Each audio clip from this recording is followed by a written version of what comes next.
పాక్షికంగా దెబ్బతిన్నాయి, మరికొన్ని ఇళ్ళు పూర్తిగా దెబ్బతిన్నాయి. చూడండి, ఆ దృశ్యాలు చూడండి. ఎక్కడ చూసినా కూడా దేశం శ్మశానంగా మారిపోయిన దృశ్యాలు అక్కడ కనిపిస్తూ ఉన్నాయి.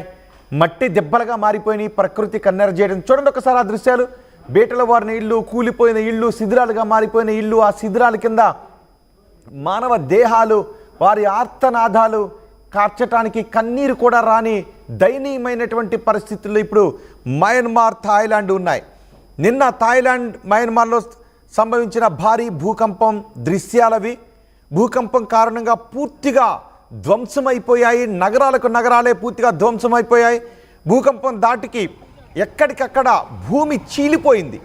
పేక మేడల్లా కూలిపోయాయి. ఇళ్ళు, భవనాలు, వంతెనలు అన్నీ కూడా పేక మేడల్లా కూలిపోయాయి.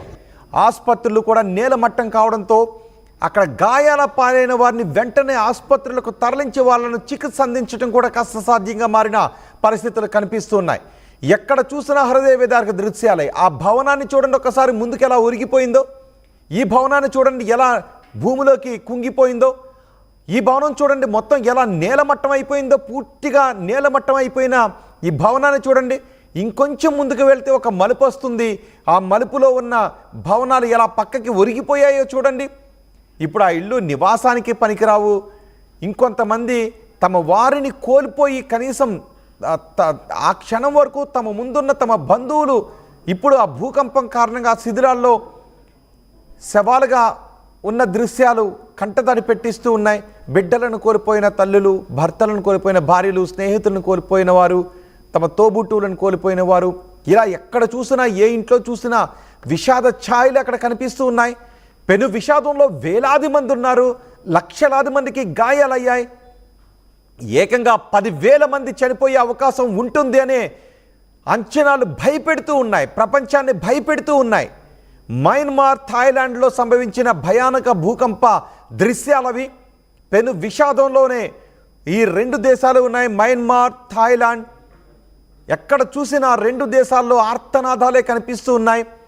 ఆసుపత్రులు కూడా నేలమట్టం కావడంతో క్షతగాత్రులను ఆసుపత్రులకి తరలించే వారికి ఊపిరిపోయటానికి అవకాశం లేని పరిస్థితులు కూడా ఉన్నాయి.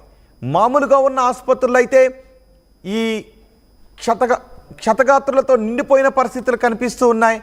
పెను విషాదంలో లక్షలాది మంది ఉన్నారు. లక్షలాది మందికి గాయాలయ్యాయి. క్షతగాత్రుల కోసం రెస్క్యూ ఆపరేషన్ కొనసాగుతుంది. ఆ శిథిలాల కింద చిక్కుకున్న వారి కోసం రెస్క్యూ ఆపరేషన్ కొనసాగుతూనే ఉంది. భారత్ మయన్మార్, థాయిలాండ్కి అండగా నిలబడుతోంది. భారత్ నుంచి మయన్మార్, థాయిలాండ్కి రిలీఫ్ ప్యాకేజీని పంపిస్తూ ఉన్నారు. వారికి అవసరమైన మందులు, వైద్య సాయాన్ని, అవసరమైన ఫుడ్ సాయాన్ని అందించడానికి ప్రత్యేక విమానంలో వారికి సాయాన్ని పంపిస్తున్న దృశ్యాలు కూడా మనం ఆర్టీవీ స్క్రీన్ పైన చూడొచ్చు. ఆ శిథిరాల కింద ఎవరెవరు చిక్కుకుని ఉన్నారు అని వెతుకుతూ ఉన్నారు. సెర్చ్ ఆపరేషన్ కొనసాగిస్తున్నారు. క్రేన్లు, భారీ క్రేన్ల సాయంతో ఆ శిథిరాలను తొలగిస్తూ ఉన్నారు. ప్రొక్లైనర్లతో శిథిరాలను తొలగిస్తూ ఉన్నారు. రెండవ బాక్స్లో మీరు చూస్తున్న దృశ్యాలు భారత్ నుంచి థాయిలాండ్, మయన్మార్కి సహాయం అందించడానికి ఇక్కడ నుంచి బయలుదేరుతున్న బృందాలు. భూకంపంతో కుదేలైపోయిన మయన్మార్కు ప్రపంచ దేశాలు సహాయాన్ని ప్రకటించాయి. సహాయాన్ని ప్రకటించడంలో ఎప్పుడూ ఒక అడుగు ముందుండే భారత్ మయన్మార్, థాయిలాండ్కు తన సాయాన్ని అందించింది. మయన్మార్కు సహాయ సామాగ్రిని భారత్ పంపిస్తున్న దృశ్యాలు మీరు ఆర్టీవీ స్క్రీన్ పైన చూస్తున్నారు. ఆపరేషన్ బ్రహ్మ పేరుతో భారత్ సహాయక సామాగ్రిని మయన్మార్, థాయిలాండ్కు పంపిస్తోంది.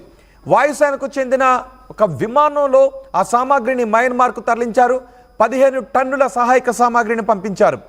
టెంట్లు, దుప్పట్లు, స్లీపింగ్ బ్యాగ్స్, జనరేటర్లు, ఆహార పదార్థాలు, మందులు, వీటన్నిటినీ భారత్ మయన్మార్, థాయిలాండ్కు పంపించింది.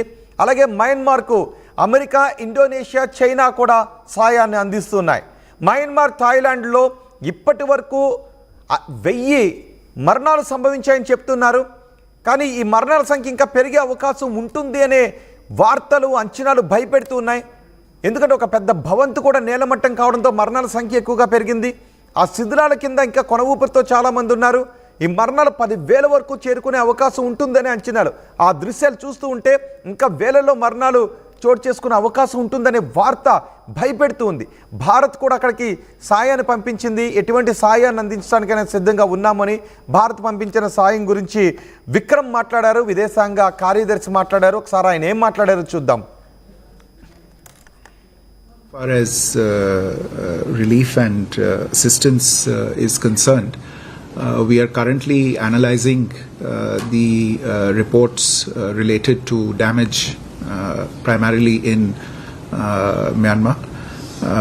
We are in touch with the official authorities in Myanmar and are also looking at the exact requirements in terms of the assistance and relief material that might be required.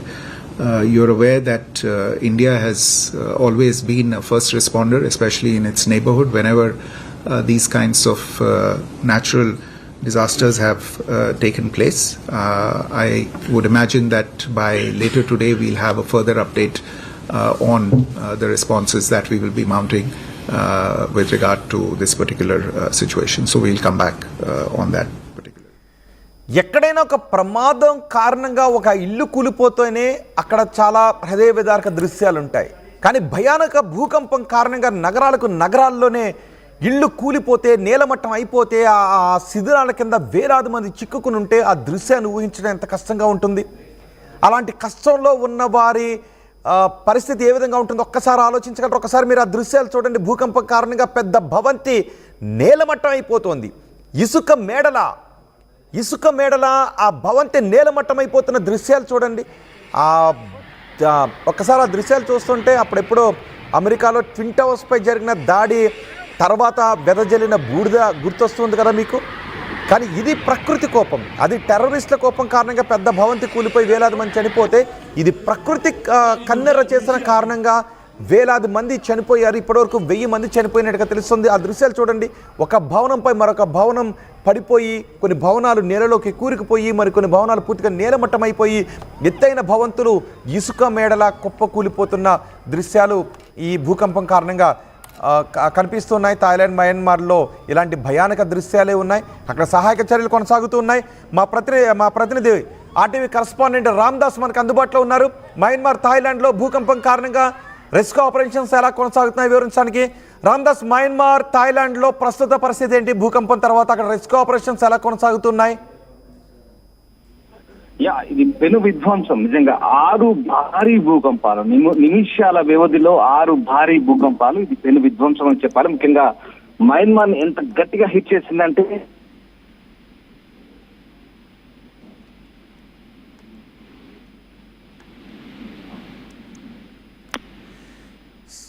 Correspondent రామ్దాస్తో మళ్ళీ మాట్లాడే ప్రయత్నం చేద్దాం. నిమిషాల వ్యవధిలో వరుసగా సంభవించిన భూకంపాలతో మొత్తం Myanmar, Thailand అల్లాడిపోయింది. ప్రజలు చూడండి ఒకసారి, రోడ్లపైన ఆ భూకంపంతో భూమి ఊగిపోతూ ఉంటే, కాళ్ల కింద భూమి కంపిస్తూ, కంటి ముందు భవనాలు నేల కూలిపోతూ ఉంటే, ఆ శిథిలాల్లో వందలాది మంది చిక్కుకుపోతూ ఉంటే, ఆ రోడ్ల చూడండి ఒకసారి లాంగ్ షాట్లో ఆ భవనం ఎలా ఒక ఇసుక ముద్దల, ఒక మట్టి ముద్దల ఎలా కూలిపోయిందో చూడండి ఒకసారి. అదేదో ఇసుక భవనం, సముద్రం దగ్గరికి వెళ్ళినప్పుడు మామూలుగా చిన్న చిన్న ఇసుక భవంతులు కడితే ఎలా కూలిపోతాయో అలా పేక మేడల, ఇసుక ముద్దల కూలిపోయిన భవనం చూడండి. పెద్ద శబ్దంతో కూలిపోతుంది. ఒక పక్క నుంచి భవనాలు కూలిపోతున్నాయి, మరో పక్క కాళ్ళ కింద భూమి కదిలిపోతుంది.